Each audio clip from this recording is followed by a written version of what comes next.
Welcome to Whisperwood Stories. Today, we read a story by GenuinelyGrim. Let's begin.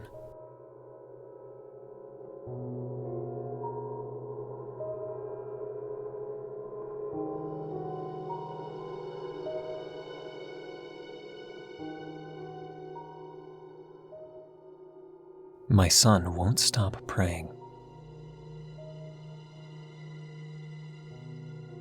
My family has always been religious. When I was a child, my father told me every day that humans were built to worship. He said, whatever path I'd choose to take, I'd always be led by the Spirit, and that the outcome, no matter how outrageous, would be God's plan. What rubbish. Much to the dismay of my fanatic family, I married an agnostic and moved to another city. I felt at peace, knowing I was no longer expected to wear midi-length dresses and carry a crucifix in my purse. I also vowed to never repeat the mistakes of my parents. My son is my pride and joy. He's 6 years old, and I would never dream of forcing any of my beliefs on him. I don't mention religion at all in his presence, or in general for that matter. After all, why fill his head with doctrines when he should be focusing on things like math? So, imagine my surprise when he came home from school one afternoon and asked what it meant to pray. Well, I began, playing for time. Praying is when you talk to God. I didn't like using that word, but there was no other way I could have explained it. What is God? My son kept on, his little eyes wide. I sighed. As much as I didn't want to discuss it, I knew I didn't have the power to shield my son from religion. It's everywhere, after all, even in everyday language.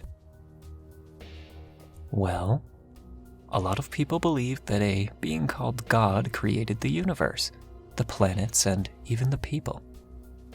They believe in a place called heaven where people go if they follow God's rules, and a place called hell where they go if they don't. I could see this newfound information going round and round in my son's head, and I couldn't help feeling like I'd said too much. What are God's rules, Mama? Well, things like telling the truth and praying. I trailed off, hoping that would be enough to satisfy his curiosity. How do you pray? My son piped up again. I clicked my tongue impatiently. You don't need to worry about that, sweetheart. Now, do you need help with your homework? He brushed past me, dragging his backpack up the stairs. No, we didn't get any today, he said. Strange, I thought. I'd been under the impression that Mr. Davies, my son's first grade teacher, gave homework every day. Or at least, that's how often my son asked for help. Perhaps not. Thoughtfully, I returned to the kitchen, where I left my half-eaten sandwich and cup of tea. After about an hour, I tried again. Do you want to watch TV? I called to him. Your show is on in 10 minutes. Silence. Sam? Nothing. I climbed up the stairs and paused by his bedroom door. I could hear a muffled mumbling coming from inside. I stuck my ear to the door and listened, but I couldn't make out what he was saying. Samuel? I rapped on the door gently. The room fell silent. I pushed the door open just a crack and saw him sitting on his bed and staring straight at me. Yes, Mama? I looked around the room, bewildered. Who are you talking to? I asked, studying him. God, he replied earnestly. I bit my lip. What were you saying? He was quiet for a moment.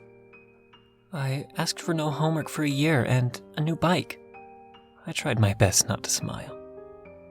I don't think God works that way, son, I said.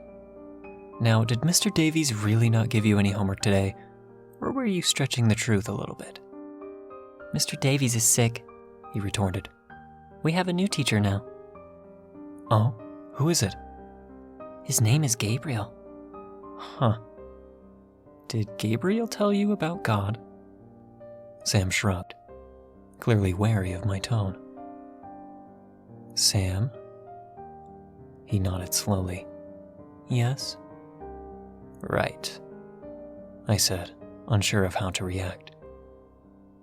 In one sense, I saw no harm in teachers letting kids know about religion as a given part of society. On the other hand, I really hoped he wasn't the reason that my son had been praying for the past hour. I expected Sam to wind down and forget about this, as any kid normally would. After all, kids have a notoriously short attention span. And surely, after discovering that God wasn't as willing to give as he was to be worshipped, he'd go back to his usual hobbies. However, when I opened the front door the following morning to see my son off to school, I saw a brand new bicycle on the front lawn. A bike! Sam cried, dropping his books and dashing outside. God came, Ma! I stared at it, dumbfounded.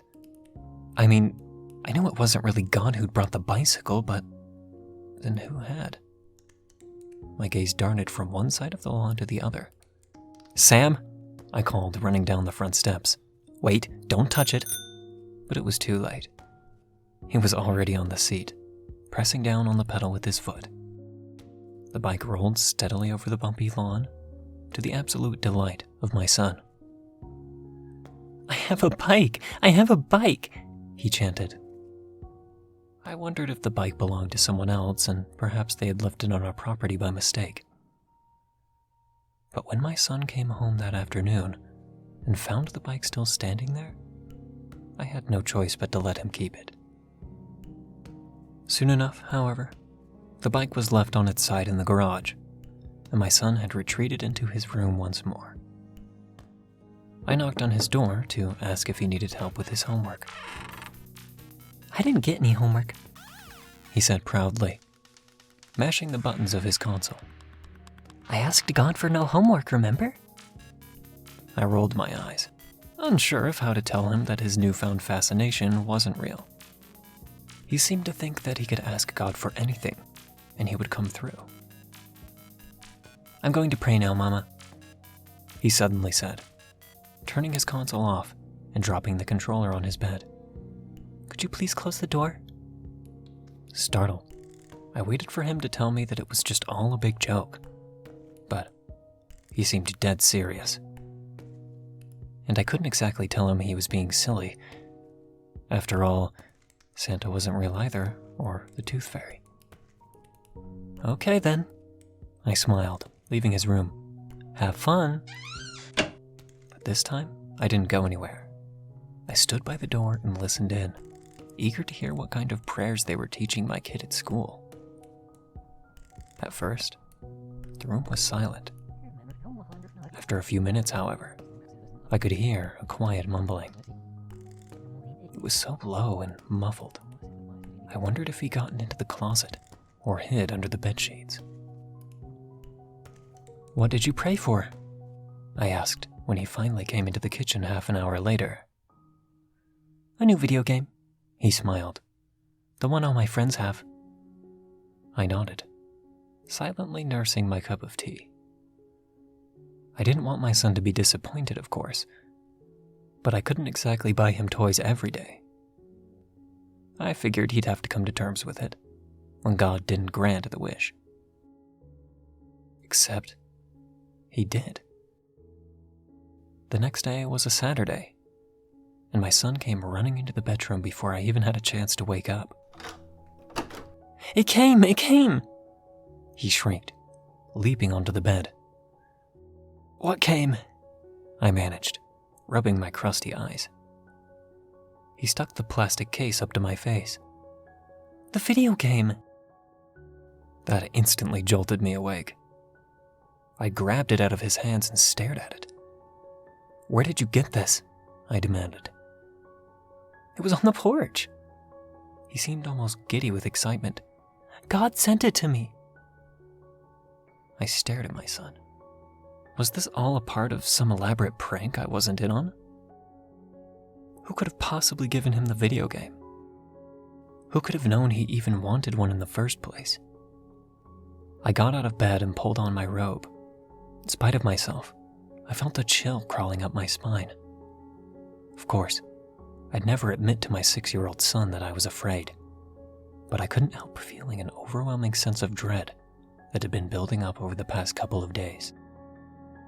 The praying, the mysterious gifts, the utter absurdity of it all was too much to handle. I checked all the doors for any signs of forced entry, but nothing seemed amiss. I couldn't stop feeling as though I was being watched, and hated not feeling safe in my own home. Could God actually exist? I shook off the thought, knowing full well that the notion was ridiculous. Not because there was no feasible evidence to support the existence of a higher power, but because a deity as such would surely have more important things to do than send my son bikes and video games. On Saturdays, my son and I usually watch TV. They play reruns of all his favorite shows and some family movies as well. However, that day, he didn't seem remotely interested in any of it. Granted, he had his new video game to play, but he didn't really seem too invested in that either. He came into the kitchen for a drink, and I asked him what he was planning on doing for the day. I'm going to pray for a dog, Mama. That was certainly the last straw. I tried explaining to him that we had no means to keep a dog, and that a pet was a lot of responsibility, but he wouldn't listen. I want God to bring me a dog. He kept repeating it over and over, and I knew we were way past any kind of rational reasoning. As long as my son believed there was a God that would cater to his every wish, he wouldn't stop wishing. I followed him as he went into his room and asked him to show me how he prayed. I can't do that, he said solemnly, crossing his arms across his chest. God said it has to be done in private. I blinked at him. God spoke to you? He nodded, equally surprised. Well, what did he say? He said... He took a deep breath. He said that if I'm a good boy, he will bring me anything I want. Well, why don't we try praying together, huh? I said, pressing my palms together. Of course, I didn't believe him, but I was dying to see how he did it. What's that? My son asked, staring at my hands. What's what? Why are you holding your hands like that? He imitated me, putting his own little hands together. That's how you pray, isn't it? I said. He didn't seem too sure. That's not how Gabriel showed us. I swallowed. Show me how you pray, Sam. He hesitated, staring down at his feet. Gabriel said it has to be done in private. But I wasn't having any more of this. Show me, Sam, right now. He went over to his bed and stuck his hand under the pillow. Within a moment, he pulled out a small, black cube. At least, that's what it looked like to me. What's that? I asked, alarmed. It's how I talk to God, Sam muttered nervously. Gabriel gave it to me. I pried it out of his hands to get a better look. My entire body was prickling, and my stomach was churning with the contents of my breakfast. It was a flip phone. One of those old, cheap bricks you could get anywhere for a tenner. Sam, I whispered, does Gabriel call you on the phone? He shook his head. No, Mama. It's not Gabriel, he said. It's God. And look. I broke out in a cold sweat as the small, rectangular screen came to life. He's calling right now.